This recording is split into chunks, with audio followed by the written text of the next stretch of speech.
C'est d'écouter le docteur Lévy, qui est un des cofondateurs justement de cette solution, de cette start-up qui s'appelle Pocramé. Nous l'avons eu au téléphone pour avoir quelques précisions en plus juste avant cette émission. Bonsoir docteur Pierre-Yves Lévy, merci d'être en ligne avec nous. Vous êtes justement l'un des fondateurs de Pocramé. On vient de découvrir la technologie et ses bornes développées par la start-up. Avant d'en parler, est-ce que vous pouvez nous rappeler quelques éléments de l'histoire de cette start-up?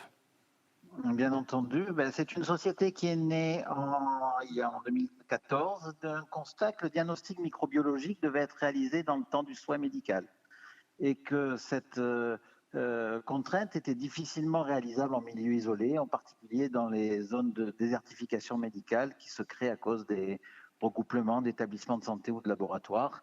Et c'est ce qui a motivé la création des premiers laboratoires point of care au sein de l'IHU à Marseille. Et puis après, on s'est rendu compte que le monde maritime était un monde très isolé aussi, où le coût d'un déroutement de navire est considérable, plus de 100 000 $ par jour, alors qu'il faut répondre à 3 questions médicales qui sont vraies partout.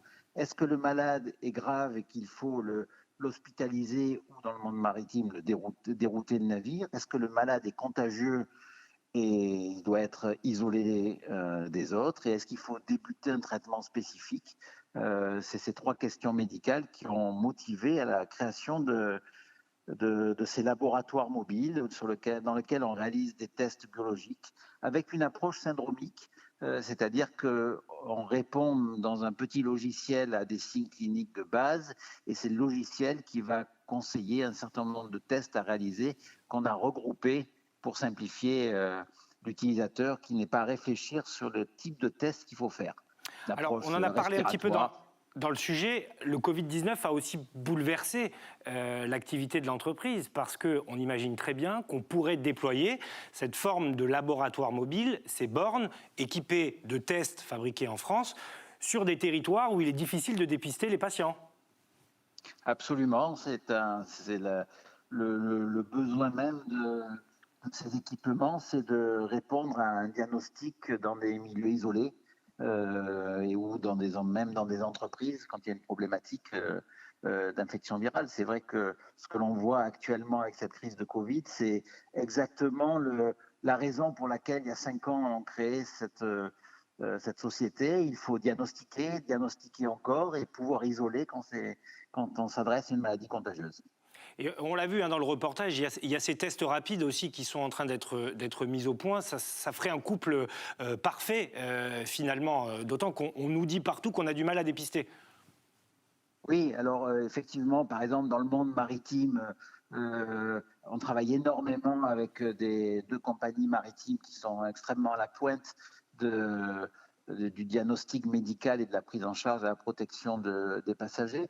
La compagnie du Ponant, par exemple, qui a déjà quelques bornes, dont on va équiper à la fois pour faire du diagnostic par PCR, pour pouvoir diagnostiquer des malades à bord, mais aussi du dépistage systématique par les tests sérologiques que l'on essaie de contrôler parce qu'il y a tout et son contraire qui arrive sur le marché pour pouvoir détecter les passagers avant qu'ils arrivent, par exemple, pour s'assurer de leur statut immunitaire avant de monter à bord. Une dernière question, docteur. C'est aussi ça la mission de l'IHU. Évidemment, on en parle beaucoup là pour ces travaux de recherche, mais des startups sont incubées, aussi des startups de pointe avec des technologies qui peuvent véritablement révolutionner certains secteurs de la médecine. Oui, l'IHU, c'est une des missions d'ailleurs de l'IHU, c'est d'héberger des startups, de permettre de grandir et de se valoriser. Donc, ça crée un avantage pour les startups parce qu'on a accès à des plateformes techniques, du conseil, de l'environnement. On peut éventuellement encadrer des thèses en commun. Ça donne une certaine visibilité. Après, pour l'IHU, il y a aussi un avantage, c'est qu'il rentre au capital des sociétés à hauteur de 5%. On est incubé et logé dans l'IHU, donc avec un brassage de scientifiques de haut vol, et c'est vrai que c'est une solution gagnant-gagnant pour à la fois l'IHU et les startups. Merci beaucoup, docteur. Les industriels. Merci beaucoup d'être intervenu ce soir sur les antennes d'Azur TV. Merci, bonne soirée. Alors malheureusement, on n'a pas retrouvé le sujet. Problème donc qu'on va tenter de régler. On vous le montrera dans son intégralité demain. Je pense que c'est important d'y revenir, Eric, parce qu'on y voit des choses intéressantes et on comprend aussi comment ces startups travaillent. Donc voilà, rendez-vous demain, sans faute. On vous montrera ce sujet dans son intégralité. C'est très important parce que ce que développe cette entreprise sont des tests à la fois PCR et de sérologie. C'est-à-dire que ce qu'on est capable de voir grâce à cette gouttelette de sang, c'est si vous avez développé les fameux anticorps qui vous immuniseraient contre le Covid-19. Or, j'ai cru entendre des autorités sanitaires expliquer qu'on n'avait pas ce type de test en France. Si, il y en a. Il y a des startups qui ont l'air au point et qui sont du côté de Marseille. Voilà, et le président de la République va sans doute...